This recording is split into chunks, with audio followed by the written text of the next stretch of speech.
What is up, everybody? Hope we're all doing well. Welcome back to the channel. Dr. Disrespect under a lot of fire these past couple of days as an ex-Twitch employee has actually spoken up about the alleged reason for his permanent Twitch suspension. This is going to be an ongoing story, very much developing story out there. I can let you all know there are probably going to be more things coming to light around this story, at least from what we have heard, as Dr. Disrespect was alleged of talking to a minor and potentially wanting to meet up with that said person at TwitchCon, according to an ex-Twitch employee. If you guys have not seen these tweets, I will share them with all of you, and we also have a Dr. Disrespect response on all of these ongoing allegations. As the original poster of these accusations was Cody Connors, a former employee at Twitch who said he got banned because he got caught sexting a minor in the then existing Twitch Whispers product. He was trying to meet up with her at TwitchCon. The powers that could be read it in plain text.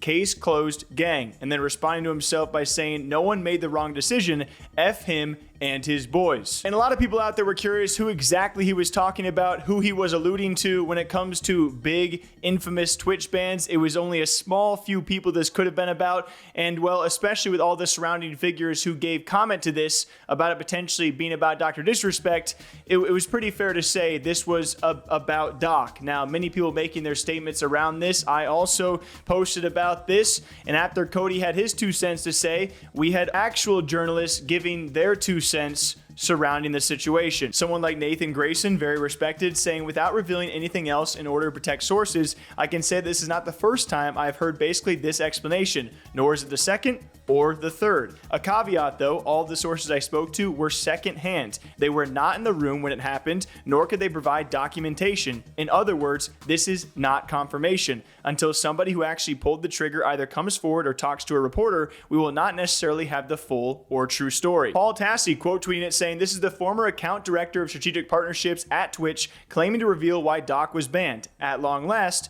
and it's yeah. Jacob Wolf saying, Cody coming out of journalism retirement with the biggest story in gaming of the past few years. I am so glad we at ESPN never acquiesced to Dr. Disrespect's PR people's BS by giving him a softball interview where they requested we not talk about it in the summer of 2021. And then most notably, we had Slasher, one of the main guys on Doc's initial ban, and you guys of course remember the notorious tweet. He simply just said, I did not lie. And then people also kind of forgetting this one. We had another former Twitch employee, Zachary Diaz, saying, so glad it's finally out there, seemingly attesting to the claims made by Cody Connors, also formerly of Twitch. And so I thought it was fairly obvious who he was alluding to and who he was alleging of these big accusations, which it is important to note, this is not confirmation. This is certainly an accusation and going to be something that is ongoing. I would have to expect there will be a response in this, maybe some clarification, maybe other things coming out. I did post about this and quote tweeted the original poster of this,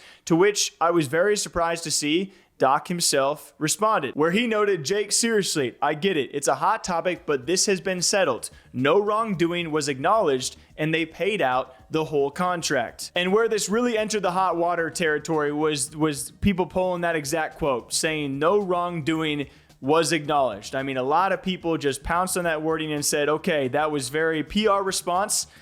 At least it sounds like it. And it's definitely not the response you would hope for, right? Someone would hopefully be able to say like, no, this is definitely not true. This did not happen.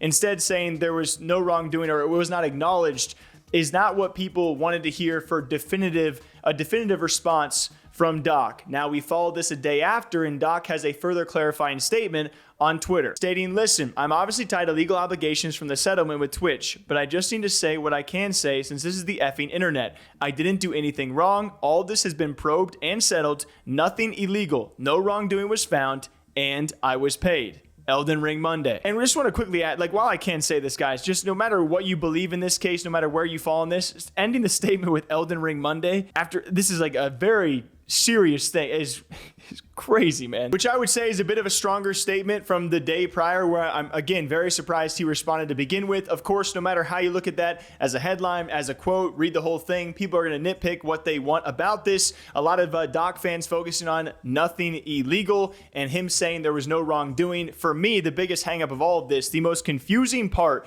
no matter how you pick this apart, no matter what side you fall on, is Doc openly saying, and if this is true, it's really confusing, that Twitch paid out his full contract.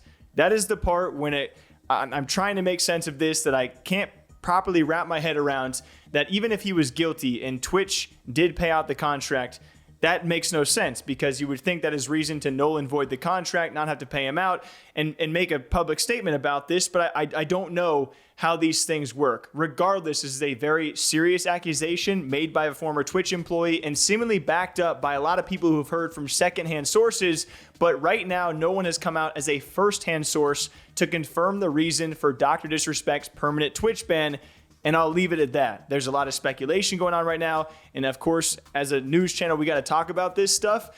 And it's crazy. I did not expect this at all whatsoever. But some small updates for all of you guys, and I'm sure there'll be plenty throughout the week you can stay tuned for, is we also have Robert. That's going to be the head of the studio over at Midnight Society. Doc's game apparently coming maybe this year or next year, where he had a response to this. And then for anyone curious, some big streamers have given note, notably XQC saying, and according to him, so take it with a grain of salt, there might be a document going around that may surface in the near future regarding Dr. Disrespect. There was no real information given there, so take that for what you can. But as of right now, Doc is now facing serious accusations. He has given his response, and we'll keep you guys posted for the future of what exactly goes down. All right, till next time, take care of yourselves. Have a great rest of your weekend. We'll probably see you back here Monday morning. And yeah, take care. We'll see you then. Bye, guys.